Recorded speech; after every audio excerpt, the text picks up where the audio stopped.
From KLCC Studios, this is Oregon on the Record. I'm Michael Dunn. When I was a kid, the 3 R's stood for reading, writing, and arithmetic. Fast forward to today, the 3 R's now commonly stand for reduce, reuse, and recycle. And in my lifetime, we've generally gotten a lot better, at least in terms of recycling. Almost all of you use those blue bins with regularity. Despite our individual and even global efforts to recycle, we have a huge problem with our waste stream. When it comes to those other 2 R's of reducing our consumption or reusing what we already own, we pretty much get a big fat F. Today on Oregon on the Record, we're going to talk with 2 experts in reduction, reuse, and recycling and learn a better way forward. We'll bust some myths about recycling, better understand the ways we can reuse our stuff, and best of all, learn how to reduce what we truly don't need. It's not easy, but adherence to the 3 R's could be a huge part of reducing climate change and even improving our lives. Today on Oregon on the Record, you're going to hear from 2 experts who believe there's a better way. Lane County's Master Recycling Program and the nonprofit Bring both not only create recycling opportunities, but perhaps more importantly, teach us how we can change our interaction with stuff to the betterment of ourselves and our planet. Emily Reynolds, Director of Education and Outreach at Bring, and Kelly Bell, Master Recycler Coordinator for Lane County Public Works. Thanks to you both for coming in and talking with us. Thank you for having us. Happy to be here. Great. Kelly, let's just start with you. Talk generally about how we as a community do in terms of recycling the right way. Aw, that's not a great question. We feel strongly about recycling. Mm-hmm. Eugenians and Oregonians in general, we've been trained well. Okay. We feel pride about recycling. And for a lot of people, especially, that I've noticed, especially when we've had changes or disruptions, mm-hmm. there's some identity, personal identity tied up in being a recycler. And okay. I think a lot of people put all of their sort of sustainable eggs in the recycling basket. And a big part of my job is to get people to think of more impactful ways, okay. to be sustainable. Okay. Mm-hmm. Emily, Bring is so much about recycling, but it's really, in fact, I don't even think you call yourself Bring Recycling anymore because reuse and reduction are so important. That's correct. Kind of same question to you. I mean, you see a lot. What do you think? I mean... Yeah. So our origins were in recycling in the 70s and 80s, and now we are primarily a reuse organization. But I drive around town just like anybody else, and I see the styrofoam popping out of the recycling bins, mm-hmm. the dirty pizza boxes, the plastic film from whatever packaging, and it's not hard to see as someone who has been trained by Kelly Bell to know what belongs in the bin and what does not. And so I think while we all have really good intentions, unfortunately, most people are not getting it quite right. Well, okay, so Kelly, I'm gonna turn to you, and we could call this show myth busting, but let's go ahead and do that in the best way you can. Bust some myths about what should and should not go into the recycling bin.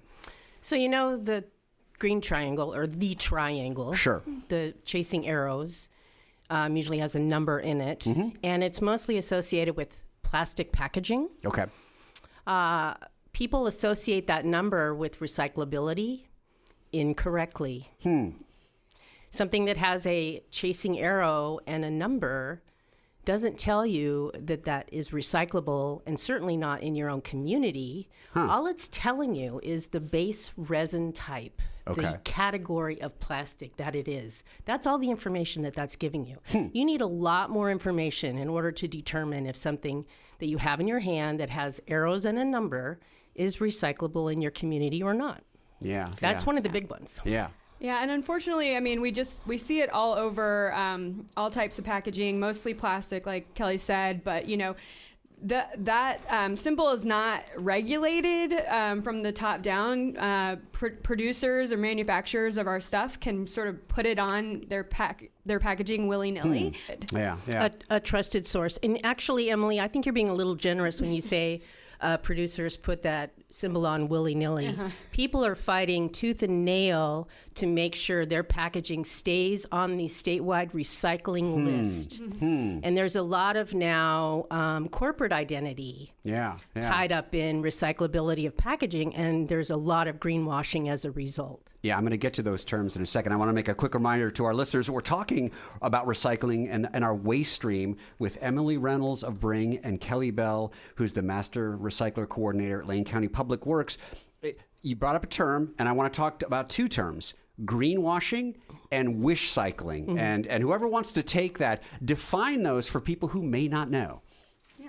Okay, I'll start with greenwashing. So greenwashing is when manufacturers or producers will they will try to get the consumer to think that the product is more environmentally friendly or environmentally preferred, and they will use colors that are aesthetically pleasing, oftentimes shades of green. They will use depictions of nature and leaves, and as well as use words that are to make the consumers think that it's better. You're also bringing up, this is Kelly, you're also bringing up attributes.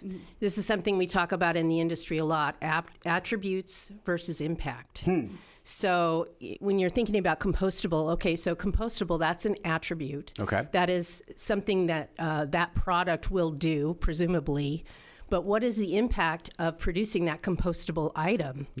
It might be more environmentally damaging than the conventional item that it's replacing. You want to be good. You want to recycle the right way. You open up that blue bin. You're just not sure, and you go ahead and throw something in there. Is that kind of like what we talked about, wish cycling? That is one aspect of it, and I've had these conversations with people when I've gone to sorority clubs and garden clubs. Well, I'll just put it in there. Somebody else will figure it out.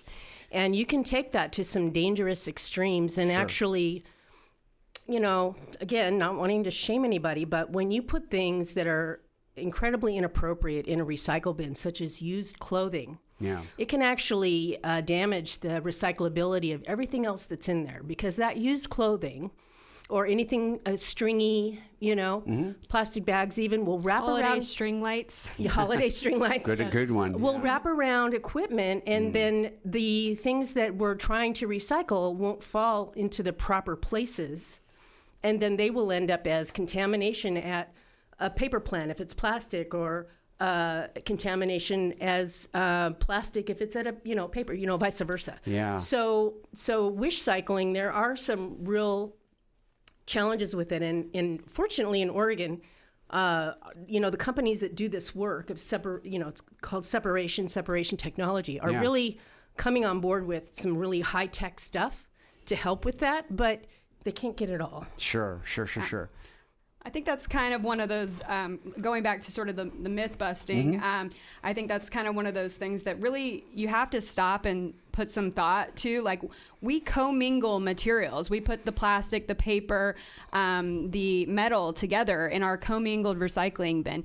But those materials can't be recycled together. They have to be source separated into the different streams to then be able to be remanufactured. And so that's what Kelly's talking about, is this sorting system. So our commingled recycling goes to a facility, it gets sorted, and it's an imperfect process. So those materials that are wish cycled are really clogging up the system. And in terms of myth, it's like, you think that someone's going to deal with it, and they're not. And So think about this. This is Kelly again.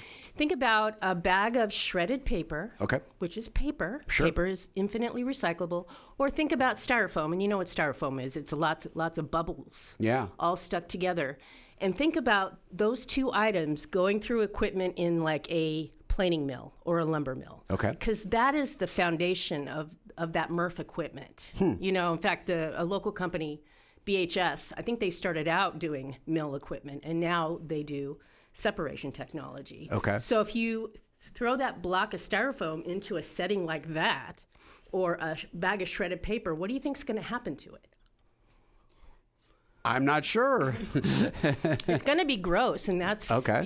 It's going to explode and get all over the place. Okay. Yeah. Okay. No recycling happens that way. Okay. And lots of things are recyclable. They're just not all recyclable Yeah. in the bin. We call it beyond the bin. You have to take an additional step. Holiday lights, for an example, you need to take them to next step. Nobody's going to fish them out and recycle them for you if you put them in the commingled bin, and that does more harm than good. We're going to go to break in about a minute, but I'm wondering, do we as consumers, I mean, is it that we talked about this idea of wish cycling. Do we kind of just hope that, we're kind of doing it right, and we're hoping that magic fingers are going to just somehow correct our wrongs with recycling? Well, yeah, I think people feel different things about it, but what is definitely true is people feel good about putting things in a recycle bin, and they feel terrible about putting things in a garbage bin. So do you want to feel good, or do you want to feel bad? And that is really a hard thing to put on recycling. Sure, I bet it is. Yeah, we have a massive population, and it's growing all of the time. And so really the system, the waste management system, is not designed to be able to, look at bins individually. I mean, they've got to keep the material moving. Sure, and so, sure. it's just not possible. Let's move to the two other R's that are so important in all of this. Reuse of stuff we already have and reduce stuff we already have. Let's start from the very sort of 30,000-foot view. Do we need, as a community, as a society, do we need to kind of rethink the concept of consumption?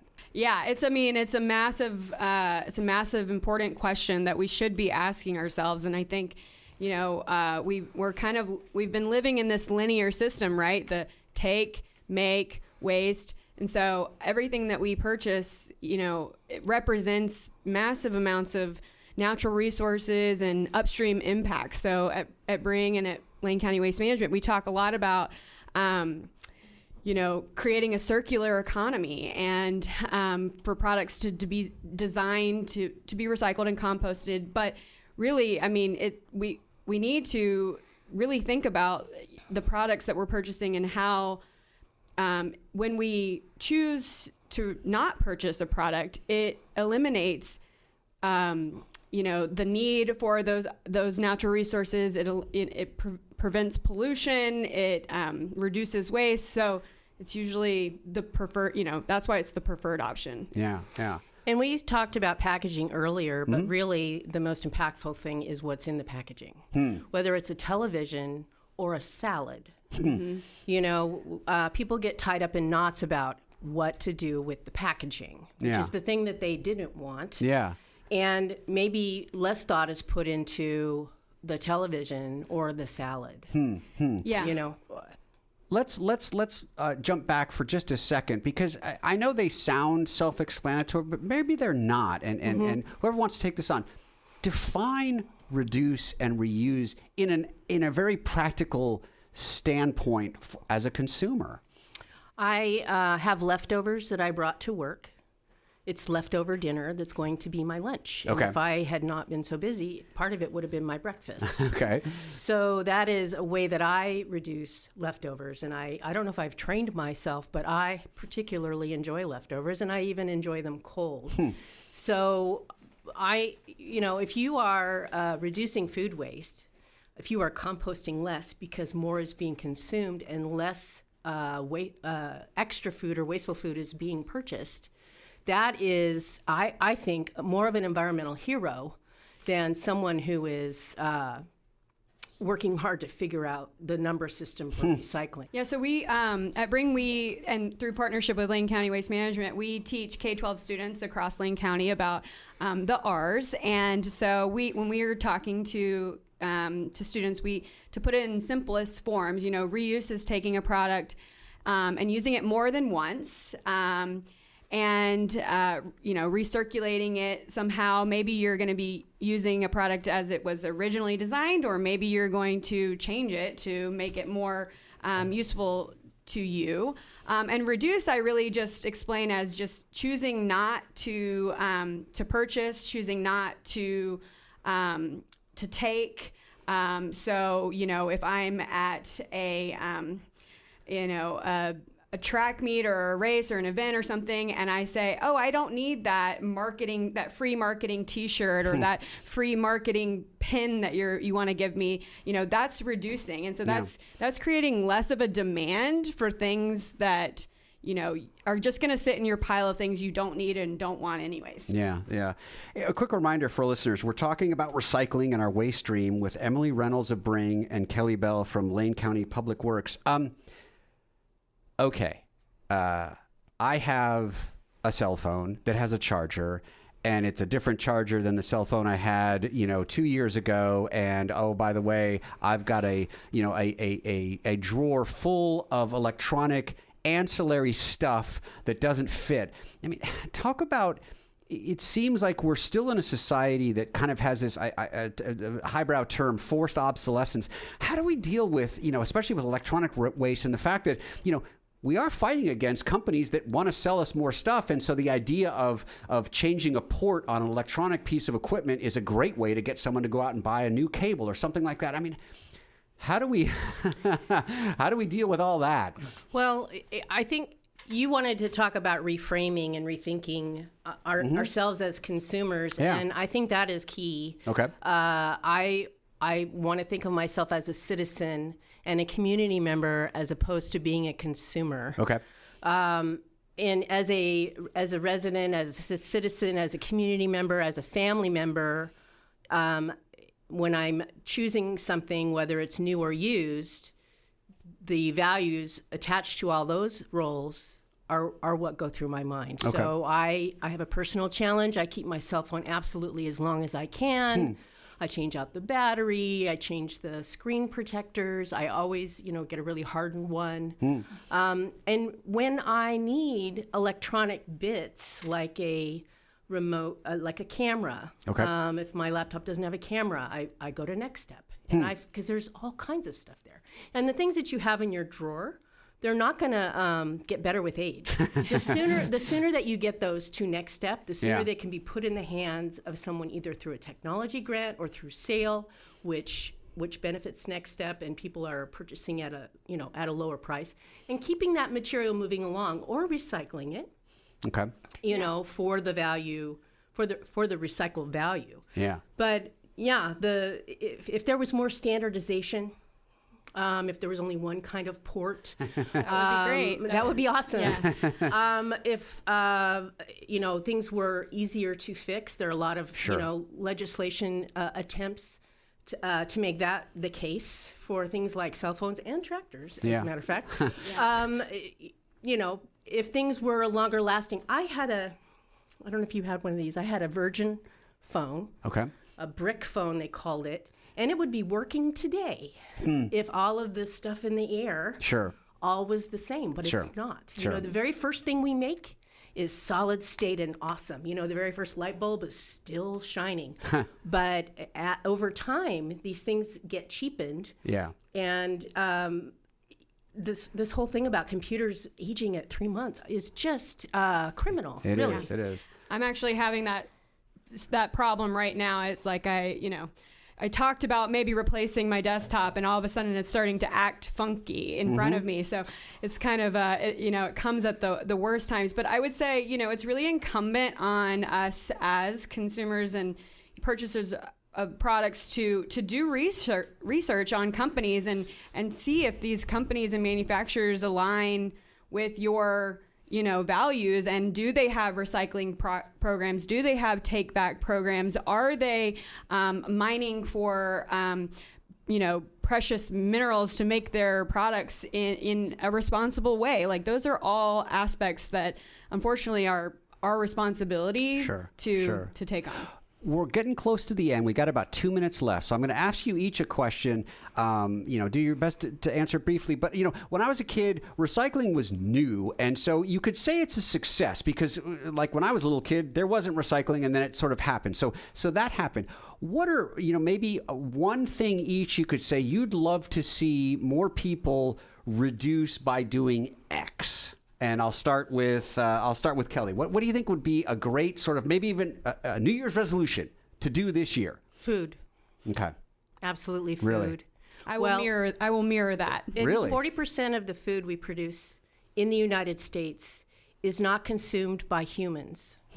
And what happens to plastic in the landfill is absolutely nothing.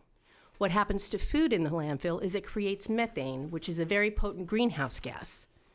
I can't do anything personally with plastic, like I said, but there is a lot I can do related to preventing food waste or diverting it from inappropriate places like the landfill. So eat your leftovers. Yeah. Eat Yeah. your leftovers, store your food properly, and then where possible, please take advantage of residential composting programs. So in the cities of Eugene and Springfield, we do have residential food collection. And Veneta. And if you are a business owner in those locations, please opt into the Love Food Not Waste program and get the food recycled and keep it out of our local landfill. Yeah, that's great advice, because obviously it's something that all of us do, and all of us maybe feel guilty about it, but there's some real steps we can take to combat that. Yeah. Well, I tell you, we could talk for hours about this. It's such an important topic. I really appreciate you coming in. We've been talking with Kelly Bell. She's the she works at Lane County Public Works. She's the Master Recycler Coordinator. And we've been also talking with Emily Reynolds, Director of Outreach and Education for Bring. Thank you both so much for coming in and chatting with us. Thank you, Michael. That's the show for today. Reduce, reuse, and recycle is not just clever alliteration, it's really a call to action. Instead of recycling as our first step towards managing the waste stream, it should be our last. Reusing our stuff can have a solid impact on our lives and our world, and reducing what we think we need can do even more. I want to thank both Emily Reynolds, Director of Education and Outreach at Bring, and Kelly Bell, Master Recycling Coordinator at Lane County Public Works. This show, along with all episodes of Oregon on the Record, is available at klcc.org. I'm Michael Dunn, and this has been Oregon on the Record from KLCC. Thanks for listening.